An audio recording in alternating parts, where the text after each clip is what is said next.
Yo. Yo. What's good with you? What's up, everybody? Welcome to another edition to Root Access Live. So as you know, the queen of Root Access Live is not here with us today. Not here. She is battling through a sinus infection. She wanted to be on so bad, but her health is more important. So Coco, we love you, and we pray that you get better soon. Like she's been struggling this week, man. Coco, we love you for real, but I'm gonna just keep it a buck because you know your baby brother is gonna always tell the people exactly what it really is. The reality is Coco didn't want to get on here and sound like a man, y'all. Like she wanted my voice to be deeper than hers. So she didn't want to come on and sound like a man. So Coco was like, yo, Jinx, Root, just hold it down. I can't come on tonight because I gotta keep it cute. And keeping it cute is much more than what you look like. I can't sound like a man. So, just want to keep it a buck with the people. Let them know. Let them know. Well, guys, thank you. You're in for another great show today. Our guest, this is probably the most decorated guest we've had on Root Access Live. You're talking 6 million records from one album. Crazy. One album. Crazy. 6 million records. 2 Grammys from his debut album. Like, this is crazy. Huge songs. Hey.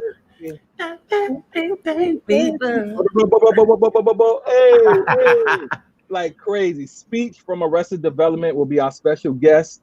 I'm so excited about this interview with him, man.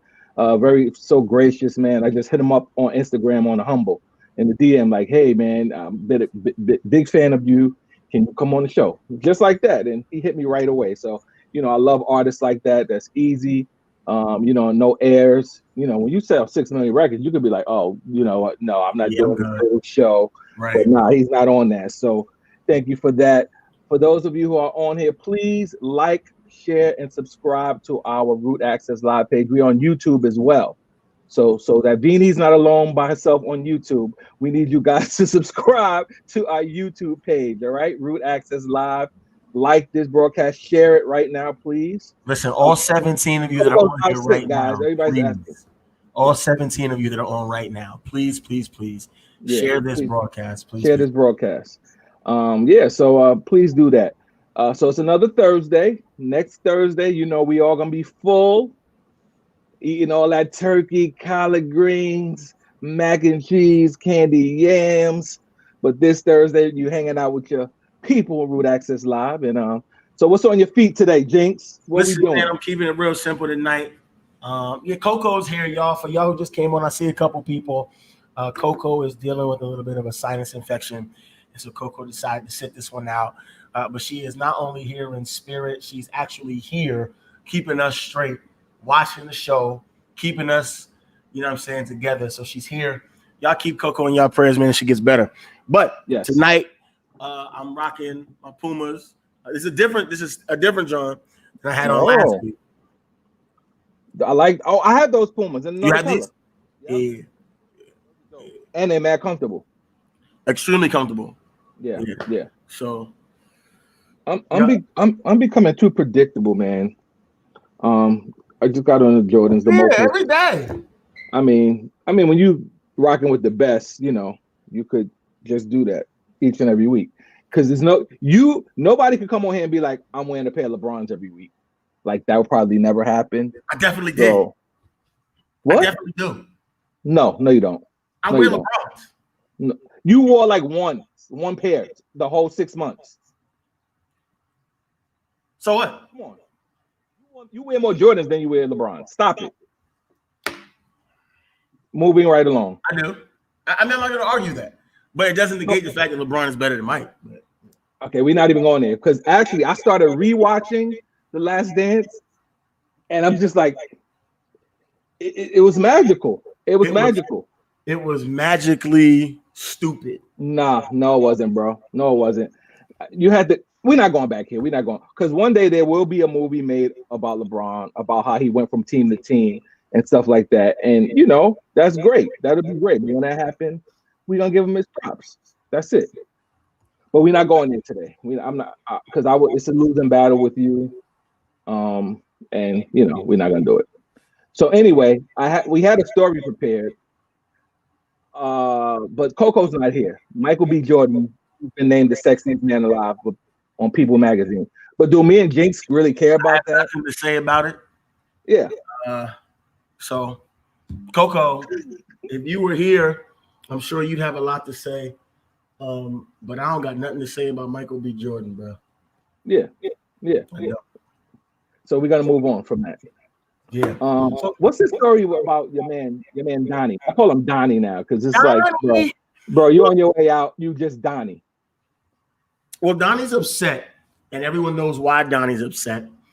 And this is going to be probably one of the first times that we talk about Donnie, and I'm not even mad because it doesn't even matter what he's doing. But once again, Donnie's lawsuit was thrown out in yet another place, and that's Pennsylvania. As a matter of fact, the funny thing about it is his attorney, Giuliani, was literally sounding so unintelligent when he was making this argument, to the point where the person who was representing the state was like, this is comical, this is laughable. Right. It was terrible. And needless to say, it got thrown out. Listen, whether Trump likes it or not, come January 20th, about 12 noon, it's a wrap for the bull. It's a wrap. It's over. So whether he concedes or not, it's over. It's over. It's over. His concession doesn't change the fact that he lost. It doesn't. Yeah. It doesn't. So this next story. Yeah. About this constable. You sent me this story, I think, early this morning. I did. It was very interesting. I was reading this. I was on Instagram, as a matter of fact. And it's a constable out of Texas. His name is Constable Curtis Polk Jr. Now, the constable, it's an elected official. He was elected, and he's being so disrespected to the point where every elected official has a private office, has amenities and things of that sort, because you're an elected official. Well, this person, Constable Polk, he literally is being completely defamed, almost like just disrespected, like you don't matter. And what's happening is they put him in the basement. Now think about this, Root. He's a constable, right? So he has classified information, classified files, right? And his files are in the open where everybody can get to them. He's downstairs in the basement. He has no protection. And to add insult to injury, in his office, in his basement, on the wall, it says Negroes. Yeah, that blew my mind when I saw that. It says Negroes. Yes, this man is black. I don't even know what to do. I don't even like. His files was housed like under the staircase. Yeah, I'm just like, man. Everybody can get to them, bro. Like, yeah, evidence. So they treated this guy like trash. Like I And he's think, the constable. That's a high office to have. yeah, I think that's worse than trash. I don't even know, but like it's almost like they just take him as he's a joke in their mind. Yeah, yeah. I, So that was kind of crazy. That was kind of crazy. Um, man, Bobby Brown Jr. When that came across my screen yesterday, I was just like, oh man, can Bobby Brown get a break? You know, you dealt with the death of both of your parents within like a year apart. Then Whitney Houston, your ex-wife, and then your daughter, you know, tragically. And then now your 28-year-old son. And as of yesterday, nobody knew the cause of death for Bobby Brown Jr. And what I thought about too was like they're both his namesake too. So that's kind of crazy when you think about it. It was no cause of death yesterday, but it literally just came across my screen that he was experiencing flu-like symptoms, and they said it wasn't COVID. So again, wow. you know, we're in the season now where anytime you get sick or something like that, you automatically think COVID, right?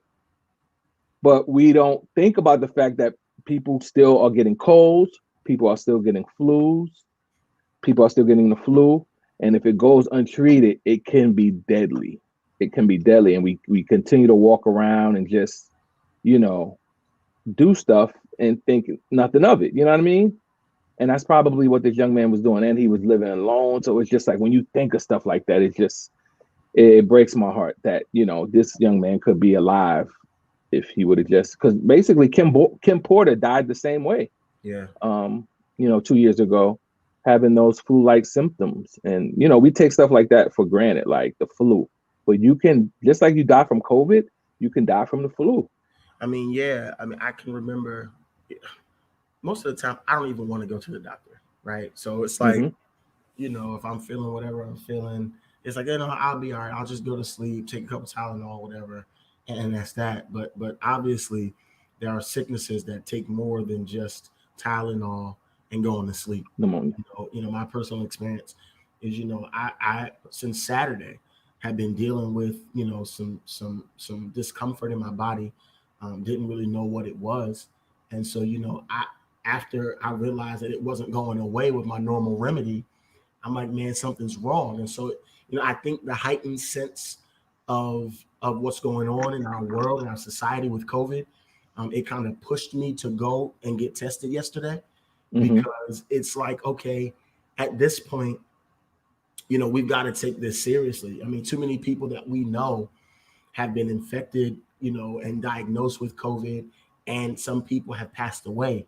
And so it is very important, no matter what you're feeling. And let's keep it about Black men in general. We don't go to the doctor. We don't go We to the don't. doctor We like don't. we should. We don't. Right. And it, if it for some of us, it wasn't for our moms or our wives or our significant others, we wouldn't go. Right. To keep it apart, we just wouldn't. And, Yep. at 28 years old, single, living at the crib, you're by yourself, and you're not thinking about going to the doctor. You're thinking about, taking a couple pills, going to sleep, and you'll be all right. I have some questions about it though. Like, how long was he suffering with this? How long was he dealing with it? Like, and of course we don't. Makes you wonder, right? Yeah. And I'll be honest with you, and this is terrible. But the first thing I thought when I heard about, matter of fact, Coco sent it to us last night. And when Coco sent it to us, I was reading the article and I'm like, wait, was there any foul play?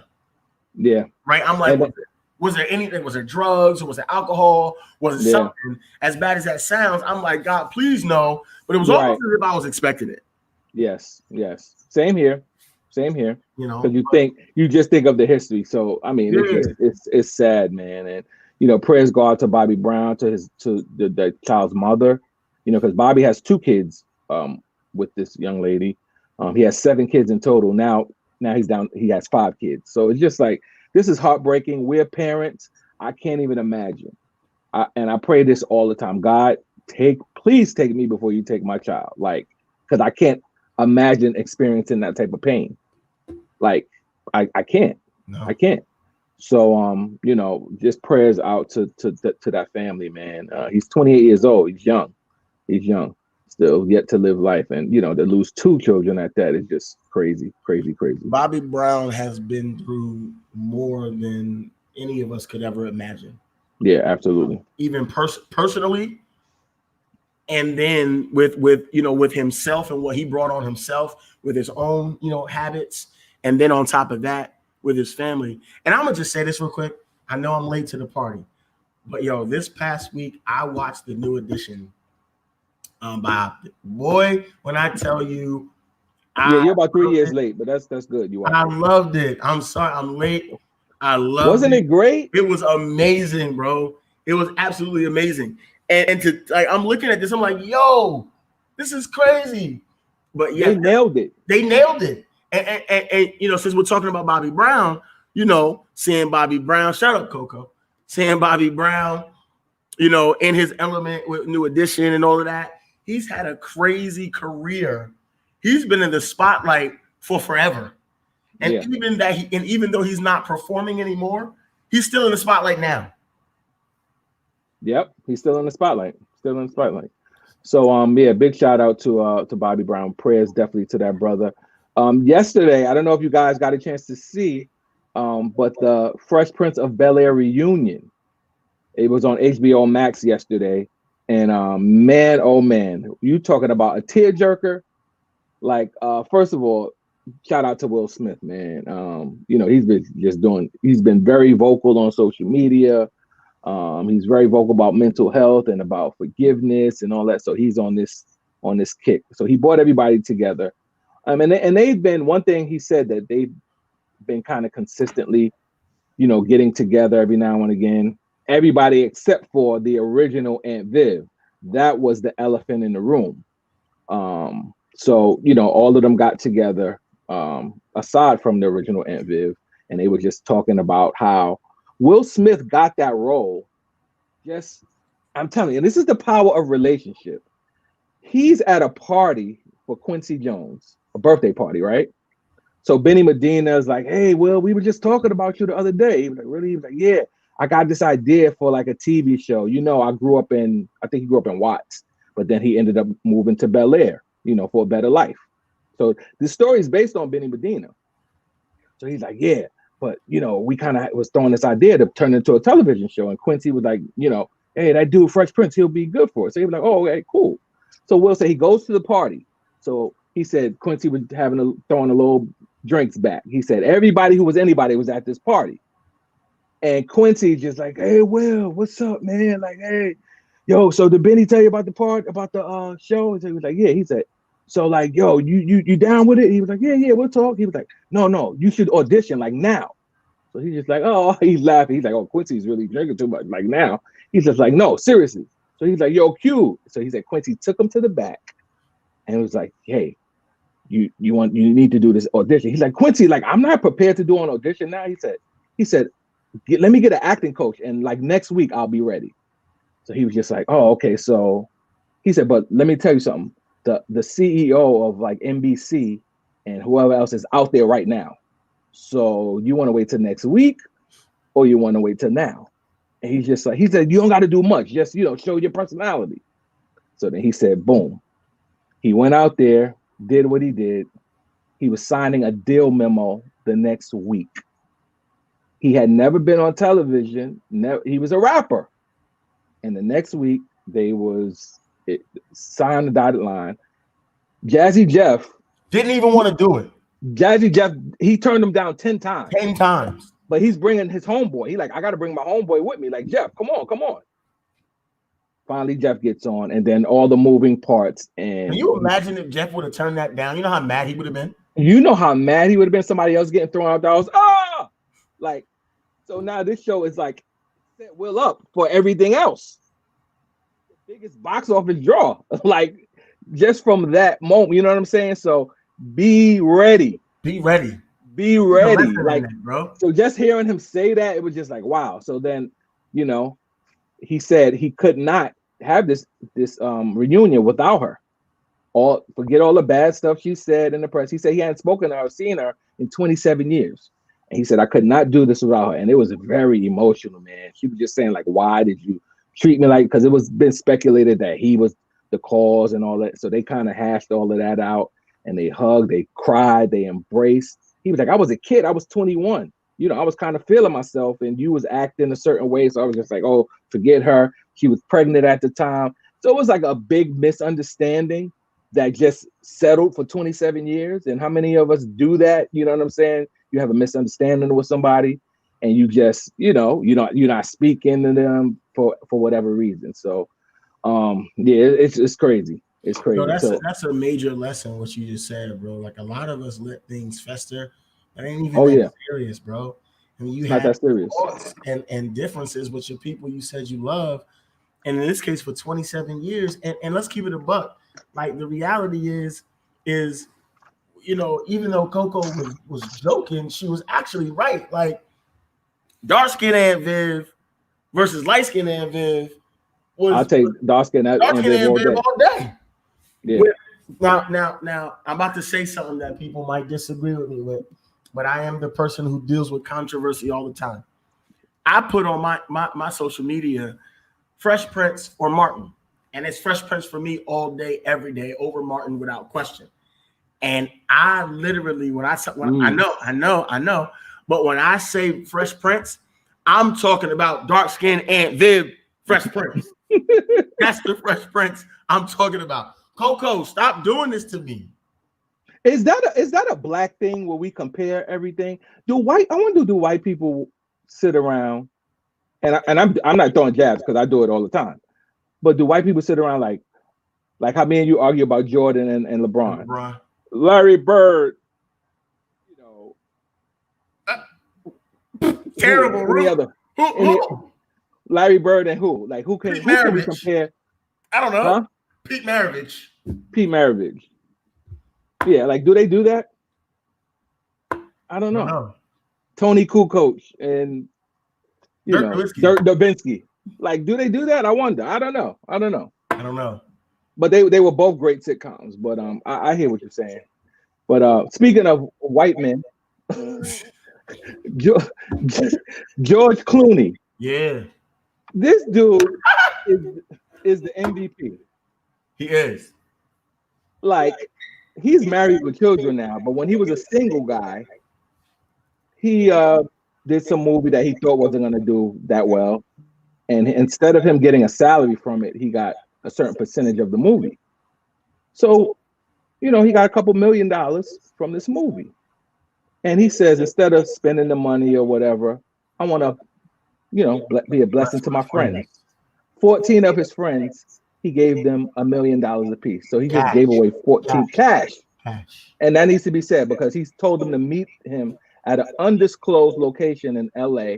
And he had the person bring it to him in a van. It was all cash, yo. $1 million a piece. This is the type of friends we all need, and we all need to be. I don't know. I don't know anybody personally who has the ability to give 14 people $1 million, but I think I have. I would too, Raquel. Rolodex that can give one person $1 million, and I think I need to hit them up and be very friendly to them, just in case they have one of those moments. Like you want to get.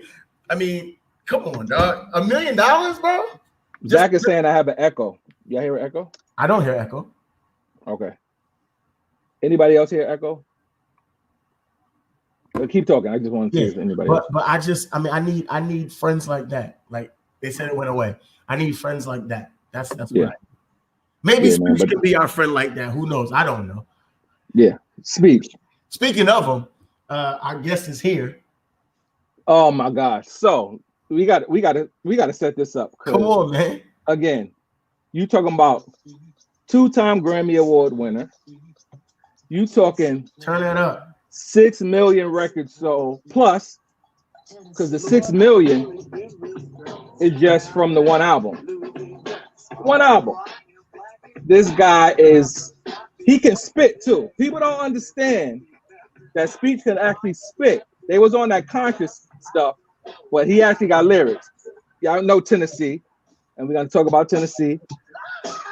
But then Mr. Wendell, this is why I want MTV, because he was running MTV in 92, 93. Like Arrested Development was that group, and then they had if you remember the Malcolm X movie and the soundtrack, they had a song that was really dope called Revolution. Even on that soundtrack, there was a lot of old music like Sam Cooke and all of that. So this was like one of the few hip hop songs on there. It may have been the only one, I'm not sure. But then you got Revolution, which was really, really dope. Like I was a teenager. I was maybe in 92, I was 16, 17. So this is the consciousness of my young adulthood. Like these songs, and then, oh man, like crazy. Jinx, you probably don't know about this. You're a little young. Jinx. But then I did my research though. You did your research? Good. What killed it all? This shut everything down. This shut everything down. This shut everything down. Turn it up. Yeah. This is it. This is it. 3 years, 5 months, 2 days. Whoa. Yeah. Whoa. Y'all remember it, right? Okay. Can't give y'all too much because Facebook might cut us off. Right. Then we got to pay Speech for playing all of this. I don't got 14 million for you, Speech. I can't. So welcome to the show, man. Welcome to Root Access Live. Speech from Arrested Development, man. Thank you so much, brother. Thank you, man. It's a pleasure to be on here with y'all, man. I appreciate it. The queen of Root Access Live, she's out sick today, but she's watching. Her name is Coco Shabri Scott on here. She wanted to be here, but she couldn't. She's sick today. But man, thank you so much, brother, for being so gracious. I've been a fan of yours since you came out, man. I remember being my mother was like the fun mother on the block. Nice. She would let me always have parties. I'm a New Year's Eve baby, so there was always a party in my house. Right. And one day it was a snowstorm, and we had a slumber party, and I had like all my friends come over, and back then you played the sound. We didn't have no DJ, but we had when you make the tapes. Yeah. And I made my tape, and I'll never forget, it had Bobby Brown Get Away. And because we made a video of it. It was like Bobby Brown Get Away. We went from that to Onyx, throw your guns in the air. And then it went from that to People Every Day. And that got the party all the way. So it was dope, man. It's such a great time. You think of I think that was 93, I believe, the winter of 93. And it was such a great time. So you're part of my childhood, man, my young adulthood. And it's a pleasure, man. I hit you up on Instagram on a whim, like, hey, I'm gonna just take a shot, and you hit me right back, and we set this up. So I really appreciate that, man. Seriously. No doubt, man. No doubt. My pleasure to be here with y'all, man. Love the man. It sounded good. Yeah, man. Thank you. Man. So with stuff like this, man, especially with artists like you, we've had Ronnie Jerkins on, we've had Coco from SWV, Q from 112. I always because 90s was just it for me as far as music. I think you can't really compare unless you go to our mothers and grandmothers. Of course, they'll say Motown and stuff like that. But for us, it's the 90s, right? And so I think back then it was like so much more versatility in music, because everybody can live in a space, right? We had Arrested Development, but we had Brand Nubian, we had X-Clan, PE, but then we had Wu-Tang, and everybody was selling records. So tell us a bit about that time, how you got started. I know you're originally from Milwaukee, but ended up in Atlanta. So how did you get started with the group Arrested Development? Yeah, I graduated in '87 from Milwaukee from high school, and the day after I graduated, I moved to Atlanta. I went to the Art Institute of Atlanta, and I put up a flyer. And my dude headliner was looking at the flyer. We started building, and we became friends, best friends. And then we started sort of doing shows together, and it started going from there. A lot of members were in the audience. We asked them to come on stage and just jam with us, because our shows were sort of like sound systems, like a reggae sound system. And so They would come on stage. If they really did something that I really loved, then I would invite them back, or headliner would invite them back next week, and we would jam again. And that's how the group started sort of formulating. We had about 20 members at first, and when we got signed to the deal, we had to break it down to 6 in order to take it on the road. So yeah, that's basically how we started. Okay. How did 20 Arrested Development? Yeah, my dude had a punk rock group called Arrested Development, and I loved the name because, like, back in those days, there was groups like Fishbone or Public Enemy or Tribe Called Quest or De La Soul. There was a lot of groups with concepts, and I love that name, Arrested Development. It's a medical term. I just thought it would be ill for a group, so my man had it as his punk rock group. They disbanded. And I asked him, I said, yo, can I use that name for a hip hop group I'm doing? He was like, man, take it. We're done. And I did. And that was it. They never did anything big anyway. There was just a local band in Atlanta. And and that, the rest was history. Yeah. Wow. Now, it's so crazy because the name Arrested Development, you took that on as your name and you trademarked it. But then it was a show that came out. It was on Fox called Arrested Development. And after I doing my research, I saw that you guys initially had to sue them, for that name. And I, initially thinking, I'm just like, wow, did they win? Because I didn't know, it's a TV show and then it's a music group. So, is that copyright infringement? And you guys ended up winning a good bag. What happened is we settled out of court, but we did sue them. Because we had trademarked the name back in '93. That show didn't come out until the 2000s. So the whole point of a trademark was you try not to confuse the public with brand names. So they don't know what's the real Coca-Cola and what's a false Coca-Cola. So you can't name 2 products Coca-Cola. You know what I mean? So basically, with Arrested Development, we had already been extremely famous and very successful.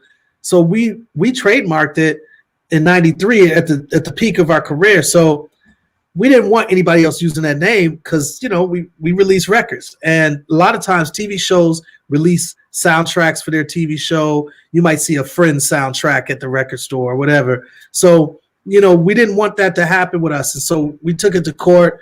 We ended up settling because they saw my passion. Like I went on the stand and they knew that this band had started from nothing.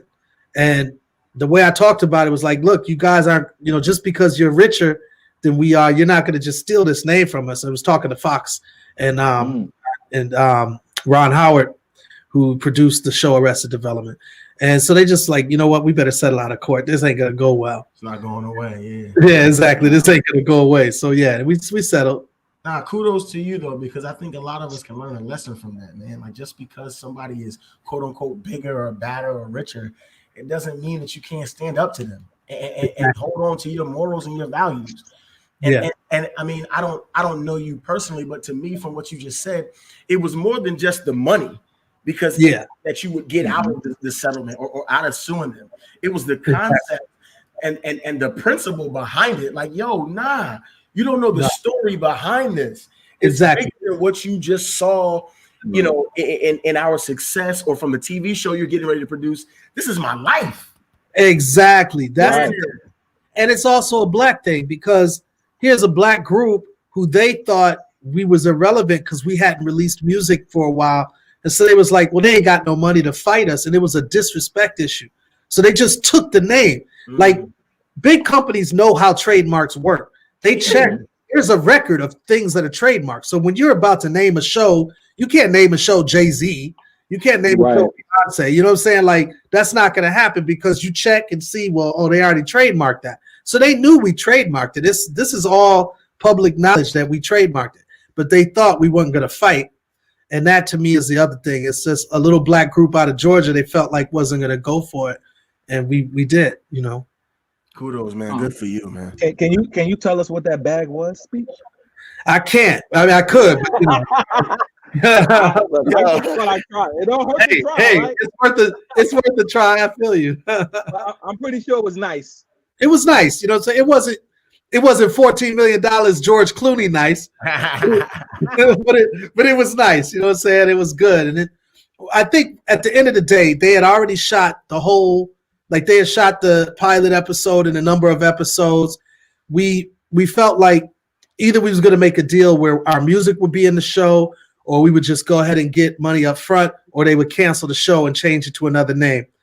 We really was being nice, to be honest. At the end of the day, we could have canceled it, but we felt like, okay, well, we're going through all of this nonsense in court anyway. Let's just go on, and they were about to release it that day. So I was like, let's just let them go ahead and do it, and we'll take money and just move on. Okay. Well, good for you, man. On the show or no? I'm sorry, what'd you say?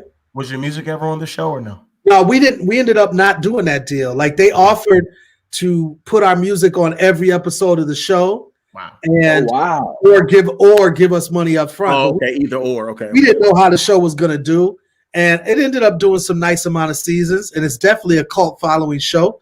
But at the end of the day, I'm grateful we did what we did, because we actually made more than what we would have made for a song per episode or whatever like that. Okay. Nice and just correct. Now, also, man, I Busta Rhymes just came out with a new project not too long ago. Yep. And it is fire. Fire. And I think it's his best work, right? And he's been doing it, just as long as you guys, a little longer. But then I listened to Arrested Development's new album. Yeah. And I'm like, again, I'm 44 years old, man. A lot of this, even today, it's a versus battle going on right now with Jeezy and Gucci Mane. And I'm just like, man, I know I'm getting old because I'm not that interested. I guess because I don't know if the music kind of stopped for me at that point where it was just like, it's just not my thing, right? Right. Yeah. But again, because it's the 90s for me, hearing your new project, I'm like, yo, it's fire. Like, thank you. Track for track. And I was like, whoa, this is like a pleasant surprise for me. So man, kudos to you for that. I know this is like your 8th or 9th album, I believe. Yeah. This is like the best thing since 3 years, 5 months, 2 days in the life of. A lot of people are saying it. I'm so proud of this record.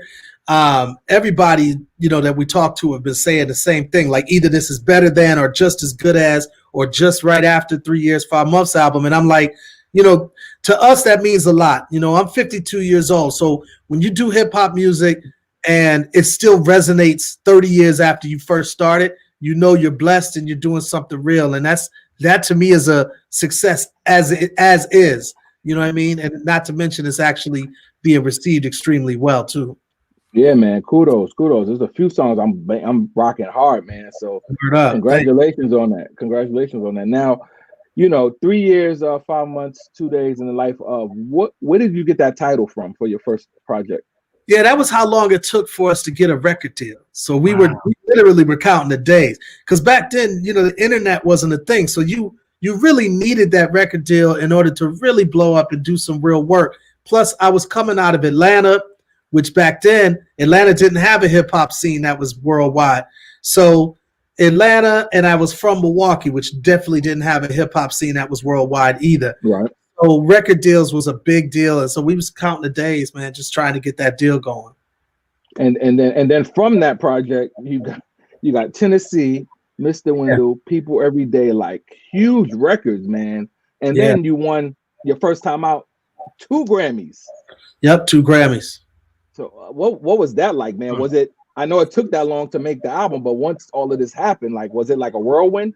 It was a whirlwind, and it was very surreal because it's everything. We were virgin to everything. We were virgin to being in the music industry, to having an album, on a nationwide and worldwide level, to making any money. Was making money for the first time, to meeting famous people for the first time, to touring and all types of things, having business managers and booking agencies and a regular manager. All of this was all new. So like, if you could imagine everything, it's almost like being on a whole nother planet, and everything you see is totally different than what you're used to. That's what it was like. And it was highs. I mean, like, extremely exciting. And at the same time, deep lows, because there was a lot of misunderstandings and things that, we didn't know how to navigate because we had never done it before. You know what I mean? So it was both. Yeah, I want to ask you, man. You've been in the game for some 30 some odd years, right? Yeah. And when you talk about one of the things that Root said earlier was like, the '90s hip hop versus today's hip hop, and you're blessed with longevity. What would you say the major difference is between the hip hop that you're accustomed to and the Mhm. hip hop today? I think that the biggest difference is individualism was celebrated in the late 80s, early 90s. So Hmm. you had mentioned something earlier where, everybody was touring together, whether it was Two Live Crew or, you know, NWA along with Public Enemy. And I think he said he was rocking Onyx. And right after that Yeah, was people. yeah, yeah, Whereas, so every coast had its own sound. The West Coast had a West Coast sound. The East Coast had an East Coast sound. The South, we was developing a new sound. So nowadays, on the other hand, the more your records sound similar, the more you're going to be in there. Like the more likely it's going to get played. If the beats per minute are similar, if the drum sounds are similar, if the flow is sort of similar, then everything's going to sort of fall in the pocket. If you use a lot of the same guests, so that's the difference. It was not that way in the '90s, and that's what I would say is one of the biggest differences. So if you could flip it, would you bring hip hop back to what it used to be? Oh, definitely. Yeah. Because it's not just out of like selfishness, because that's the particular era I'm from. But I even sometimes feel sorry for the younger generation because there's so many talented artists that have so much to say, but in order to really get on in today's climate, most of them are going to try to sort of, mold themselves to try to fit a particular mold, therefore not really allowing themselves to be fully who they are and who they were meant to be. So it's not from a selfish place, not to mention producers and music makers. You know, everybody has these different talents, and a lot of times we're not getting those talents because everybody's trying to fit inside this box. Like, okay, well, I gotta make sure this joint hits with this joint, because or else it's never gonna see the light of day. You know what I mean? So I think that's the unfortunate thing about a lot of the mainstream. Underground there's a lot of great music out, Yeah. but on the mainstream, I think that's probably the biggest issue. That's Yeah. probably something that I would say, because me and Root talk about hip hop all the time. And one thing that I always say is like, and I mean no disrespect, and I don't call myself a hip hop head at all. But to me, a lot of the hip hop today, everything kind of sounds the same. Right. Everything is the same. And then when you try to listen to the lyrics, it's like, man, I don't even want to listen to this stuff. Like, what is it? Right? I don't Yeah. want, my kids, they're rapping the lyrics. I'm like, yo, what is that? But when I hear, Arrested Development, or when I hear Two Live Crew, I'm like, wait, they were actually talking about stuff. Even Like, if it was talking about- misogynistic or bad, it was still yeah, a like story. but it was real life, right? It wasn't like, oh, I'm living in an imaginary place. No, this is what I just saw when I walked out my house today. Right. Like, Exactly. hip hop was talking about something. So I appreciate that insight, because man, I'm trying to figure it out. Like, it's a major disparity, man. Yeah, I agree. I agree. I did a documentary called The Nigga Factory, and you guys I got was getting to that. Word. yeah. So yeah, it talks about that thing you just mentioned. So yeah. You did a documentary and a docu series, 16 Bars, right? Yeah, It was 16 a documentary that followed prison life and how they do music in prison. Talk to us a bit about that. Yeah, so I went into a jail in Richmond, Virginia, and I worked with the quote unquote inmates. I call them residents. And I worked with them on music, and I documented with my crew. It's a full-length documentary film. It's out on Amazon Prime. It's on YouTube for pay, and I think it's just so powerful. It's so amazing. It humanizes these men, and people should definitely see this film. It's called 16 Bars, and we won a lot of film festival awards throughout the nation, and even one in Canada. It's been getting great response, and just wanting people to know that it's out there. 16 Bars on Amazon Prime right now, or YouTube. That's dope, bro. Go check that out. 16 Bars, Amazon Prime. 16 Bars. Make sure y'all check that out. Yep. It was so crazy. Speech is in an ironic way, you guys had to sue Fox for Arrested Development, but you guys got sued as well for one word. Tennessee. That you hear that Tennessee, Tennessee. That's Prince. Yep. And Prince sued the group just for that one word. He didn't sue, but what he did do is Prince, like as soon as our song got to the highest it was going to get on the charts, I think it was number 3 on the charts. The second it went to number 4, I got a call from Prince's office, and they wanted to charge me because I produced Tennessee. He wanted to charge me $100,000 for that word. And boss. I got it from a song of his, hot song called Alphabet Street. And there's a part in it where he said, I'm going to take on my backseat and drive up to Tennessee. And then that little section, I just grabbed Tennessee, and that cost me $100,000. And later on, I learned that he really did me a favor because he could have took it off the shelf. He could have tried to own the masters of the copyright. And so I got, I'm really grateful we got off easy by giving him $100,000. So I really respect Prince for that. I met him later, and we talked about all of that. And he's a cool dude. God bless his soul now. But I'm just saying, he was a cool dude. It was great to meet him. One of my favorite artists. Yeah. Yeah. That experience may have changed how you dealt with Fox, because you could have ripped them off, but since Prince didn't do it to you, you didn't do it. Exactly. That's the law of reciprocity right there. Yeah. But that's kind of crazy when you think about it, and I guess is a lesson for the musicians out there. I wouldn't think by taking a word. I always thought it was like a bar or something like that. Exactly. See, I thought it was too. So like back in the early 90s, the rules hadn't really been set in place about sampling laws. And so we really didn't know. Like a lot of us didn't know. So I thought you had to have a melody or you had to sample a certain amount of time. I thought the word Tennessee was definitely not a problem. There was no melody to it. It's just Tennessee. That was it. And so, but I was wrong. Yeah. That's crazy. Go, Jinx. Yeah, so when you talk about how you come up with your music, first of all, the song People Every Day. Yeah. That song, like, I think when I hear the music, I only gotta hear the words. I know exactly, that's People Every Day. Right. When you come up with your music, is it your intent for it to just transcend time? Or are you just like, oh, this sounds good, let me put it out? What is your vibe? What is your feel when you're putting music out like that? Well, obviously for every song, it's a little different. But for that song, man, I was playing some music just out and about, man, just living life. And this particular song came on, and that section of the song came on. I was like, whoa. And I just stopped and I rewound it. And I kept playing it back. And I said, man, as soon as I get home, I got to create this little track based on this riff.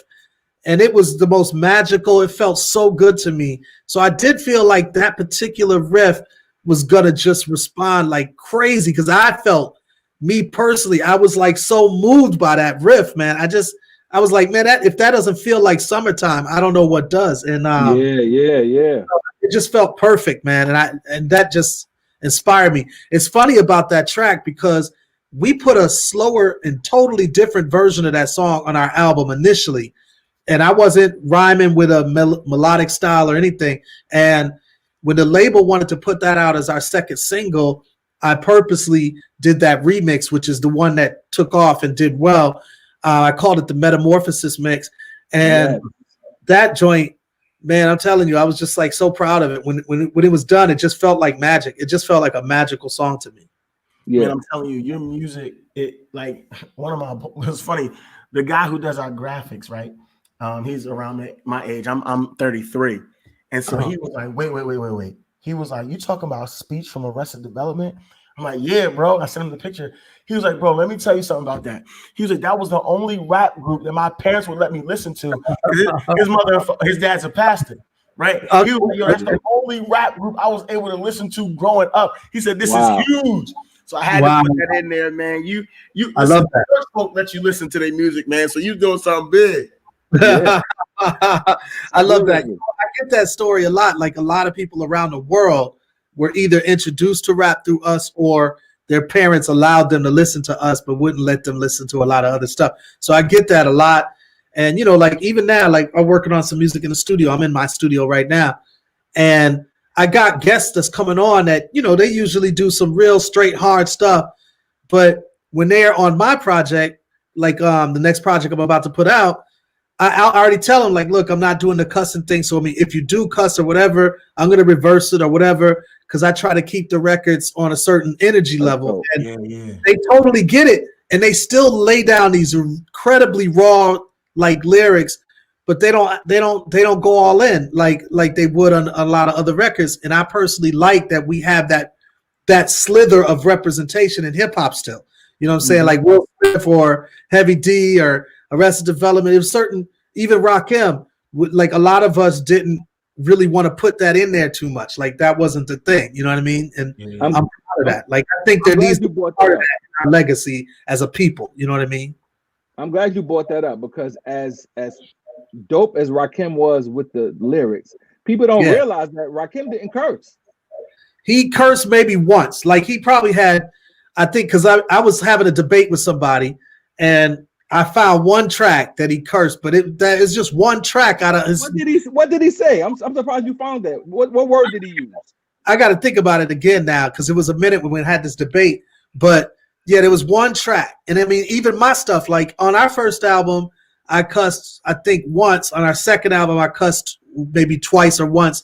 So I mean, my point is that it's just so rare that it's almost it's very rare. It didn't happen. You know what I mean? So yeah, and especially when you compare it to a lot of the other stuff out. You know? Oh yeah. My boy is in the comments. My boy is in the comments, and he was actually at that slumber party. He said that remix used Busy Bee's Suicide. Yep, definitely Tennessee remix. Yep. It's not a homicide, but suicide. Yeah. So he knows music. He knows music. Now that was Showbiz. That was Showbiz did that remix for Tennessee. It actually blew us up.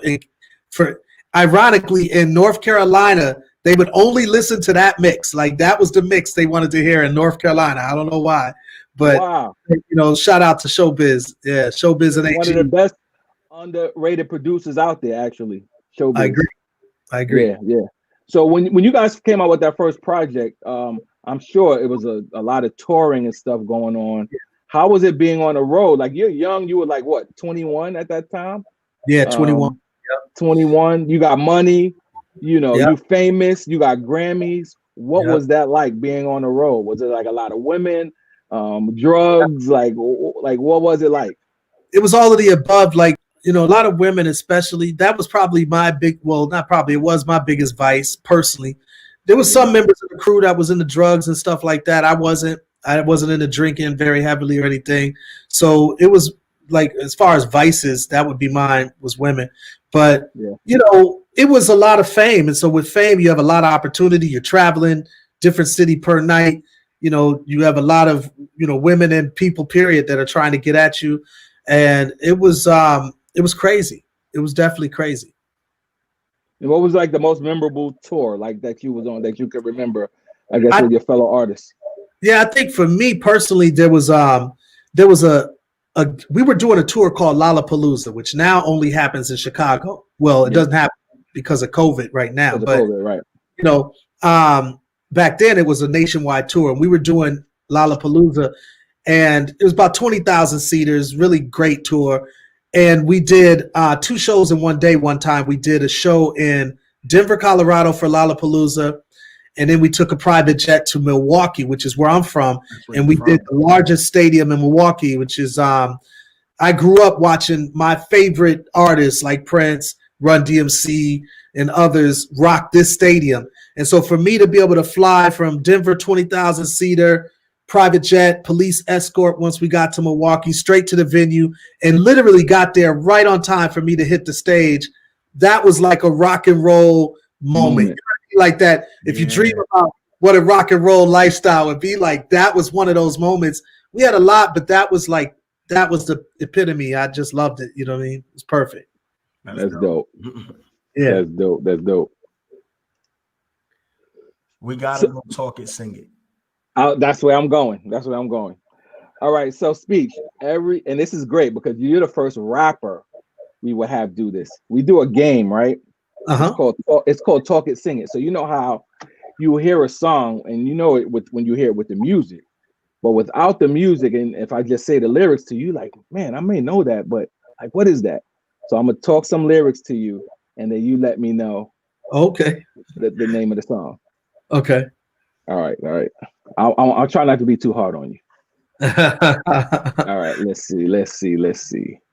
All right. This is the first song here. All right. Attack, so I sack and jack, then slap the Mac. Now I'm ready to mic it. You know how I like it. Hear my favoritism roll. Oh, never be a brother like me go solo. Laser, anesthesia, major. Ways to blaze your brain and train you. The way I'm living, forgiving what I'm giving up. X on the flex. Hit me now. I don't know about later. Ask for now. I know it. You know it? Oh, you yeah. got it? Welcome to the territory, Public Enemy. Yo, dude. Yeah. No doubt. One of my favorite groups ever. Yeah. All right. I'm gonna give you another one. All right. B-boys and girls, listen up. You can be anything in the world, and God we trust. An architect, doctor, maybe an actress. But nothing comes easy. It takes much practice. Like I met a woman who's becoming a star. She was very beautiful, leaving people in awe. Singing songs leaning home, but the younger version. Hung with the wrong person, got her strung on the heroin. Cocaine sniffing up drugs all in her nose. Could have died so young, now looks ugly and old. No fun, because when she reaches for hugs, people hold their breath, because she smells of corrosion and death. Watch the company you keep and crowd you bring, because they came to do drugs and you came to sing. So if you're going to be the best, I'm going to tell you how. Put your hands in the air and take the vow. I don't, you know what? The screen went off for like a lot of that. So I didn't get to hear some of it. I'm sorry about that. Oh, dang. But it's funny. I don't know what it is, but I know those lyrics. Like I literally know those exactly. Lyrics, but I don't remember what it is. So I'm gonna go to the I'm gonna go to the chorus. Okay. I know I can be what I want to be. If I work hard at it, I'll be where I want to be. Yo, he got it immediately. Yeah. Who got it? Johnson, right? Johnson got it immediately. He got it immediately. Yeah. I knew it, but I didn't know it. So yeah, I know it now. Know. It's crazy without the music. All right, I got one more. Okay. All right. In France, a skinny man died of a big disease with a little name. Prince. Sign of the dang. Oh gosh. Yeah. Speech, I think is the king of talk sing without question. Yeah, bro. Do it. That's it. That was good. Well, you gave me the right era. If you would have gave me a bunch of trap beats, I would have like. I wasn't gonna do that to you, Speech. I wasn't gonna do that to you. I think by far you were the best one, because the first one and the second one that you said right away. The third one, the screen went off, so we're not gonna count that against you. So you was 2 for 2. Yeah. 2 for 2. That was good, man.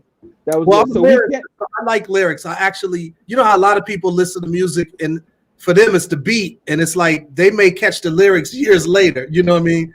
But for me, I'm probably the opposite. Like I love beats, but I'm listening to what people are writing. I'm trying to feel out their pen game and like, what are they trying to say? What's the whole point? You know, I love a story and all of that. So both of those, you are a pure lyricist. There's a right.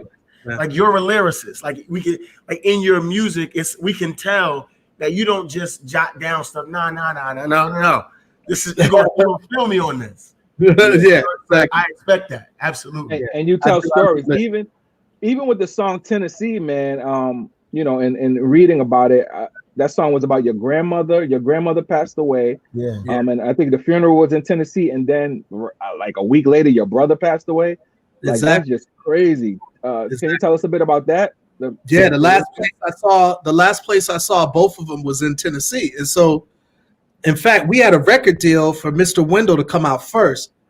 But when my grandmother and brother died, I wrote Tennessee, sampled that song that we talked about a minute ago from Prince. And I told the label, I was like, you know what? If this can't be the first single, I don't even want to do the deal. And at that point, nothing really mattered anyway, because my brother was only 29. My grandmother was 70. And so to me, just life, I don't know. Everything was like, if I can't put this song out about them, then I don't even want to do it. And it worked. They loved the song. And it was, we shot the video, and then that got us the album deal. So yeah, everything turned out incredible. And I'm really proud of that record, because for it to be our first song, I believe in the ancestors really, when they pass over, they really help to feed us energy. And I feel like that song being dedicated to both of them really helped y'all feel it. You know what I mean? I mean, you didn't know what it was about personally. It's just a certain energy that songs possess that I think helps. You know what I mean? So. No, you're right, man. Because you're right. That song had a feeling. Even the video, it was on MTV every day, all day. It was rocking it. And I got to give a shout out to MTV, because, you know, honestly, I'm not a big corporate shout out kind of guy, but I got to give props where due. If they wouldn't have pushed that record, I don't think we would have really had the success we had, because that record was out for 3 months before they picked it up. And when MTV picked it up, the video, it just really, people got to see the concept of the group and what we were about, and it totally made people resonate with the song. And that's what it needed. You know what I mean? So it was a good look. I'm glad you brought up corporate. Yeah. Jinx, do you know that Arrested Development had a Coke deal on the table? And they turned it, a multi-million-dollar Coke deal, and they turned it down. $1 million. Yeah. $1 million. Tell us, what was your thought process behind that? Did you want more money? It was a different age, man. Like, a lot of people in this age surely can't relate to what we were going through back then, because hip hop, we were forging pathways for hip hop. Hip hop wasn't like it is yet right now. Like, it wasn't mainstream and it wasn't corporate. We were still trying to maintain the art form.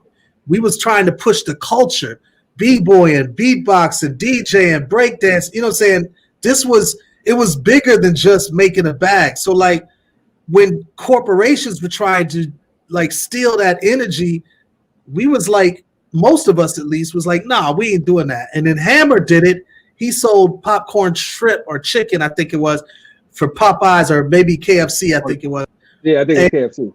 He made a ton of money off of it, but most of us in the hip hop game didn't really respect that move for him. Now, everything would change over the years, and people would look at a corporate deal as like the golden egg, but we didn't look at it that way. And I didn't personally feel like it was a great move for the group. Here we are talking about revolution, and we going to, you know, to the biggest bidder, you know, talk about, you know, I like to bring the world of Coke in perfect harmony. Like that's not what we was on. You know what I'm saying? Like if we were Young MC, and that's not a diss to Young MC, but you know, just something more party oriented, then maybe it'd have been fine. Like, okay, well, it's a party song, so here you go. But nah, we didn't want to do that. I mean, you didn't think of it of a way of expanding the message though, because were they trying to get you guys to water down your message, or was it just like they wanted us to change the lyrics to fit the product, and so again, it just wasn't the right vibe, and it didn't feel like something that would bring us longevity. It might have brought us, well, it would have brought us some nice money, but not longevity. I feel like. Gotcha. Now, Speech, my last question for you tonight, it goes back to the group. Now, when you talk about, you know, who did the writing, who did the producing, did you do most of the writing and producing? Yeah, about 99% of everything wrote and produced myself. Yeah. Wow. Okay. That's major. I mean, what was that like? I mean, I don't want it to sound like you carried the group, but what was that like? Did you ever feel like you had so much weight on your shoulders, or was that something that you took on, you know, with pleasure? It was both. Like, you know, every group is different. You know, like for instance, U2, everybody does something different and they bring certain things to the table. But for Arrested Development, I'm a producer. And so what I didn't get to tell y'all tonight, but a lot of people that know me know this, is I started off as a DJ and I used to make beats for groups. I wasn't rhyming at that time. And so for me, I knew how to produce. I knew how to literally spin and scratch and mix and, back cue and backspin and all of that stuff. So for me, I was a type of cat that looked at, well, what voices would be great on this beat, blah, blah, blah. But when I started rhyming, I would start to sort of create characters or different voices that I thought should be on this beat. And then I would get people to fulfill that role in a sense. So that's how it ended up with the Arrested Development stuff, where I would tell headliner, yo, say this or do this. It wasn't because he wasn't talented in his own right, but that's just how I created music. That was just where I came from. You know what I mean? And I think everybody, every group and every creative force has to pay homage to what makes them work. And they can't try to be like everybody else. So some groups, the bass player makes the bass line, the drummer makes the drum part, and the keyboardist does the key part. And that's perfect. And that works for them. It just didn't happen to be that way for us. I think I was a little bit more like Dr. Dre, for instance, who, he himself didn't even rap. And so he would have other rappers write his lyrics. And I do write my own lyrics, but that was just what made NWA right. Like Eazy-E was a voice. He didn't write his rhymes. You know what I'm saying? Right. In my six. That's right. But we love that. We love that energy that they did, even though he didn't write the rhymes. The Cube wrote a lot of those lyrics, but we voice. love the NWA energy. And it was what it was. You know what I mean? So, so I did most of it. Now the part about having the heavy weight on my shoulder was for the second album. So like once that album did really well, which we didn't know it would do well, obviously, we couldn't tell the future. So it did really well. Now I'm thinking, well, how are we going to follow this? Yeah, exactly. How are we going to top it? And even with the song Revolution, which you mentioned earlier, Public Enemy had done a Spike Lee film right before, well, 2 films before us, Do the Right Thing, and their joint Fight the Power. Hit. Amazing. Yeah. And so as a producer, I'm like, okay, how am I going to make something that's even close to Fight the Power? And so Revolution was my way of sort of lifting that heavy lift, because Spike Lee was a juggernaut in and of himself, and he still is. Mm-hmm. And then Public Enemy was the last group to do a rap song on his music. So, really Gangstar did some stuff too on the jazz movie he did, Mo Better Blues. Mo Better Blues, yeah. Yeah, they did a jazz thing, which was hot too. You know what I mean? That was hot. That was real hot, especially for that time. I've got 2 more questions. You can't talk about Arrested Development without talking about Baba OG. Yeah, Baba OG. Baba OG, man. He was like, you saw the video, you saw this older guy in the group. How did that come to be, him being a part of Arrested Development? The Baba OJ story is so deep to me because I met him at UWM. It was one of the schools I went to. It stands for University of Wisconsin-Milwaukee. I was taking African studies there. He was taking banking classes. He was 57. I was 20 or something like that. And Baba OJ was cool. He was hanging with all us young folks, just talking mess. We was hanging out. And I asked him to be in this group, this Arrested Development. And he was like, man, nah, man, I'm 57. I'm good. And so he turned me down, and I was like, okay, whatever. And then he learned later that I was the son of Robert and Patricia Thomas. That's my mom and dad.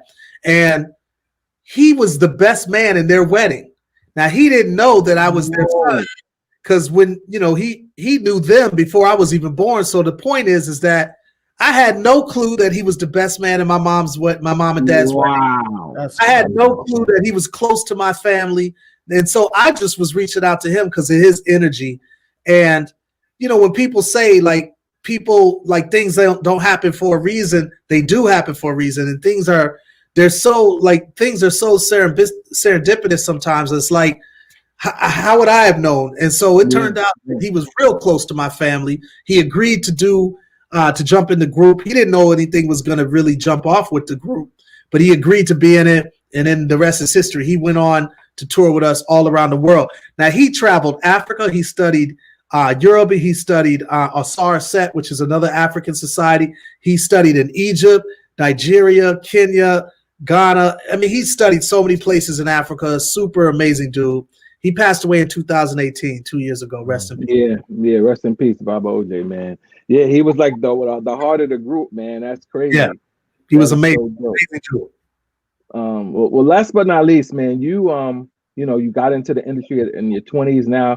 The 52-year-old speech. What is it like now, being in your 50s? Your family life. You have kids. Let us know about what you got going on now. Yeah, so I got a lot of things going on. Don't Fight Your Demons is our new album. Y'all talked about it earlier. So dope. We're really trying to get that out, let people know about that. 16 Bars is out on Amazon Prime, on YouTube right now. I got a mini documentary called Nigga Factory. It's on YouTube. It's free. And you should go to, just dial up Nigga Factory and you'll see it. It's a really powerful documentary about the 400-year marketing campaign against us as Black people. Our image campaign. Wow. Yeah. So that's really fresh. I got a solo album called Expansion coming out top of 21. Ooh. And I'm really excited about that. And I'm doing a bunch of other things, but those are the things that I'm really the most fired up about right now musically. Got you. Speech, tell us where we can find you on social media, man. Well, you can go to my website, brotherspeech.com. On IG, it's @speech__. On Facebook, I'm not even sure what it is. Just type in speech and then you can probably find me on Facebook. And then on Twitter, it's the same difference, @speech__. Got you. Yeah, man. Well, thank you so much, Speech, man. This was a lot of fun. You great, man. Great vibes. Thanks, y'all. Thank you, man. I appreciate you, brother. Have a good one, bro. All right, bro. Y'all too, man. Stay strong. Love. Yes, sir. Peace. Yo, so y'all got to get that album, man. Don't Fight Your Demons. That's the latest album from Arrested Development, and definitely stream all of their old stuff. You already know that stuff was hot, man, and still is hot. The one thing about music, man, it lasts forever. And it's a feeling you get. Like certain songs I hear, it takes me back to a place in time, man. So thank you for Speech for just saying yes. Again, I be jumping out the window sometime, guys. I'll be like, all right, what they gonna say? I'm about to hit up Barack Obama soon. He on this marketing campaign for his book. Why not? No, listen, the worst he'll say is no. Hello, or keep it unread. I don't know. Or he may say, hit up my publicist. I don't know. But hey, sky's the limit. Put it out there. So thank you guys for hanging out with us another Thursday night. We won't be back until probably mid-December. We're gonna take a couple weeks off, regroup. Thanksgiving is next week. I'll be away the following week after that. So just follow the advertisement. Please follow us again on social media. At Root Access Live on Facebook and Instagram and on YouTube. Follow our YouTube page if you haven't. And if you want to rewatch this, you can watch it on YouTube as well. And tell a friend to tell a friend. Root Access Live, we got it going on behalf of myself, my man Jinx, and Coco. She's out in the comments. We love you guys for watching. Make sure you share this broadcast and have an amazing weekend. Peace. Peace.